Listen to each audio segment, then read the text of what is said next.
êtes toujours sur CKUT 90.3 FM.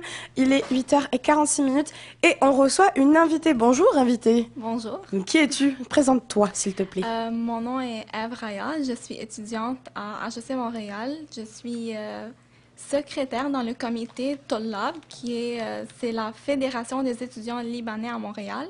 Dans le fond, c'est la fédération qui regroupe toutes les associations des Libanais dans toutes les universités, que ce soit à McGill, Concordia, à UDM et à UQAM. D'accord. Et du coup, en fait on est aussi là, on va parler, donc on le rappelle encore plusieurs fois dans cette émission, mais c'est une émission un peu spéciale parce qu'on voulait parler de terrorisme, des attaques de Paris et tout, et notamment, est-ce que tu peux nous expliquer qu'est-ce qui s'est passé à Beyrouth il y a un peu moins d'une semaine? Dans le fond, à Beyrouth, ce qui s'est passé, c'est qu'on a eu le pire attentat depuis la guerre civile qui a terminé en 1990. On a eu malheureusement 44 morts et plus que 200 blessés. C'est un des mêmes attentats qui est arrivé à Paris. C'est deux explosions qui sont arrivées dans un intervalle de 7 minutes à part dans la capitale de Beyrouth, dans la capitale du Liban, je veux dire, à Beyrouth, dans l'arrondissement de Burj El Barajneh, qui est dans... c'est au sud de Beyrouth, c'est ça?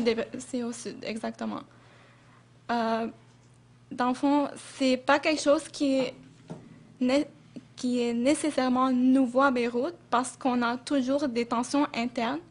Mais cela ne veut pas dire que c'est quelque chose qui ne devrait pas être couvert par les médias, parce que au Liban, c'est un pays qui est très touristique. C'est un des pays les plus touristiques au Moyen-Orient. Et notre économie est basée sur cela. Donc, quand on a des actes de terrorisme comme ça, c'est notre économie qui est toute c'est bouleversé au fond, et comme c'est dur pour nous parce que 44 morts, c'est pas juste un nombre, c'est des personnes, c'est des innocents.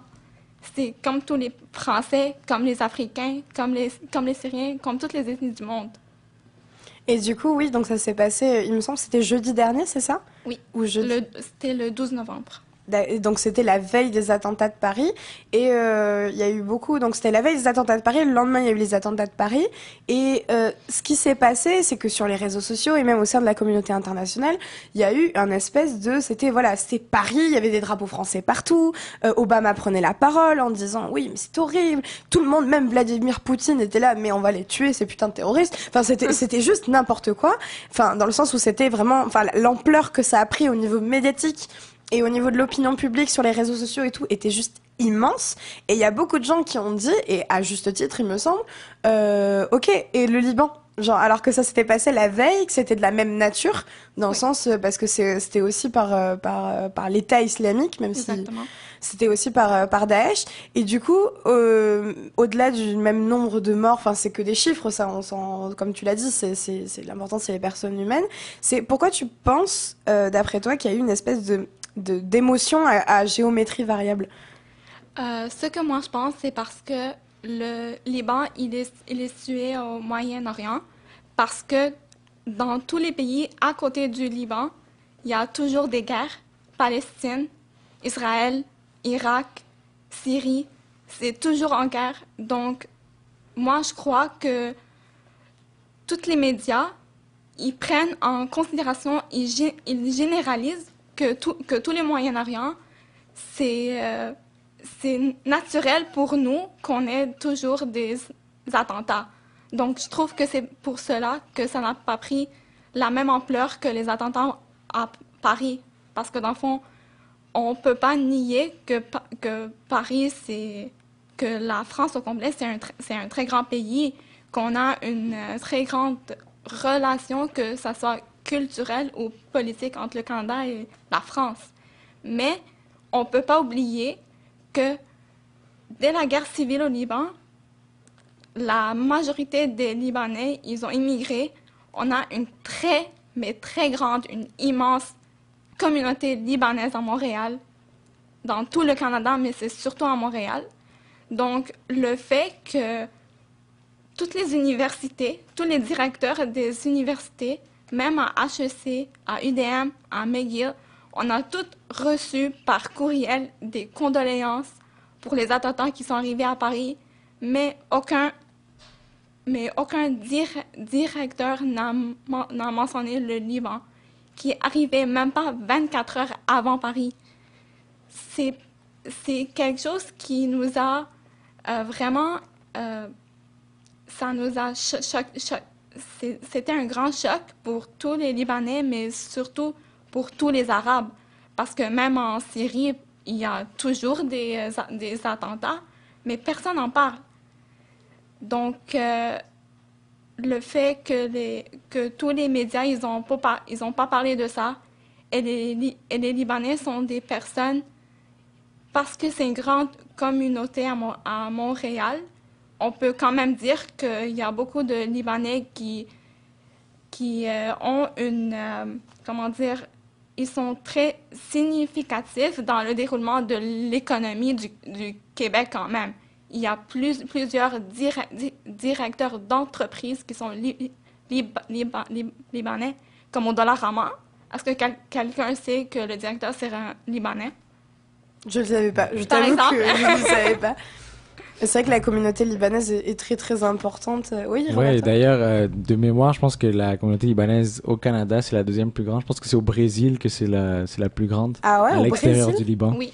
Et en deuxième partie, dans deuxième position, c'est au Canada, ici même au Canada. Je savais pas du tout. Vous m'apprenez des choses, c'est génial. Mais ouais, voilà, tout ça pour dire que oui, il y a vraiment une espèce de couverture médiatique à géométrie variable. Et du coup, toi, au sein de Tolab, vous avez réagi comment? Vous en avez parlé? Est-ce que vous avez prévu des actions? Comment ça s'est passé en fait? Pour être honnête, nous, en Tolab, on n'a pas pris de décision, on n'a pas parlé, on n'a même pas mis un statut sur Facebook parce que on a réalisé que la plupart du monde, ils mettent un statut, soit ils généralisent, soit c'est politique, soit c'est basé sur la religion. Donc, on ne peut pas vraiment satisfaire tout le monde. Donc, on a préféré ne pas en parler pour que notre image devant la communauté de tous les étudiants ne soit pas changée. On préfère être neutre, de ne pas parler de politique, quel que soit le pays. Et du coup, toi et Tolab en général et les étudiants libanais, vous aimeriez quoi là maintenant comme réaction médiatique ou de l'opinion publique ou qu'est-ce que toi t'aimerais en fait? Moi, j'ai fait une petite recherche hier pour voir c'est quels médias qui ont couvert les attentats à Beyrouth la même journée et non pas la veille après les attentats de Paris.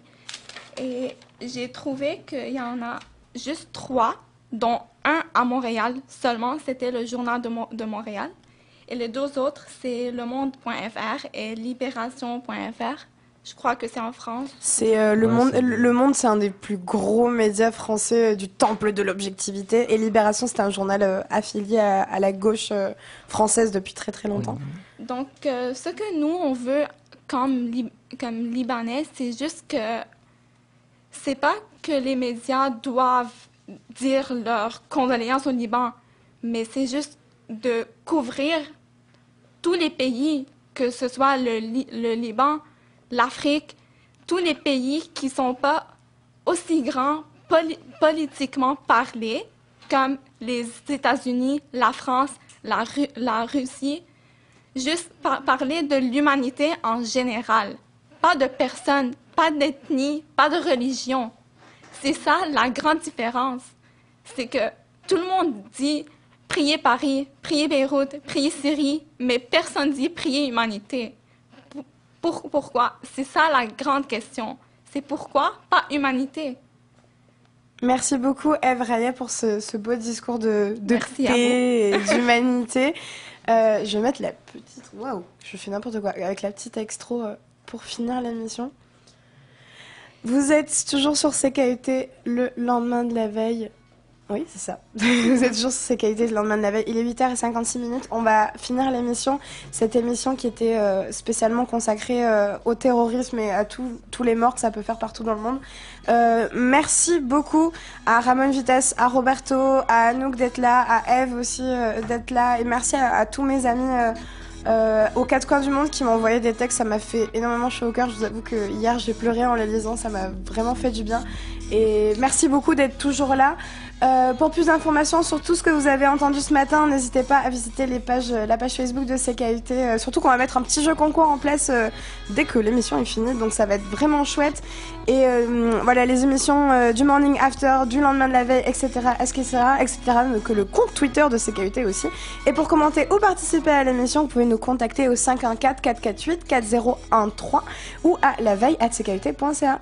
Demain, dès 7h, vous retrouvez le collectif des Friday Morning After qui vous offre entre autres les nouvelles municipales. Et vous allez rester à l'écoute puisqu'il y a Jerry Goodfriend avec Folk Direction qui sera là. Et je le remercie d'ailleurs puisqu'il a réussi à réparer mon ordinateur. Donc c'est le héros de ma journée. Avant de vous quitter, on va s'écouter un groupe libanais que c'est Roberto qui m'a fait découvrir d'ailleurs. Qui s'appelle... Alors je vais essayer de le prononcer très bien. Ça va aller bien avec mes cours d'arabe que je suis en train de prendre. C'est Mashro Leila. Est-ce que je le prononce bien? Mashroua Laila. Voilà, c'est beaucoup mieux, voilà. Et la chanson s'appelle Bar. Je sais pas du tout le dire, c'est vraiment horrible. Donc je vous laisse avec ça. Bonne fin de journée, profitez bien et restez branchés sur CKUT.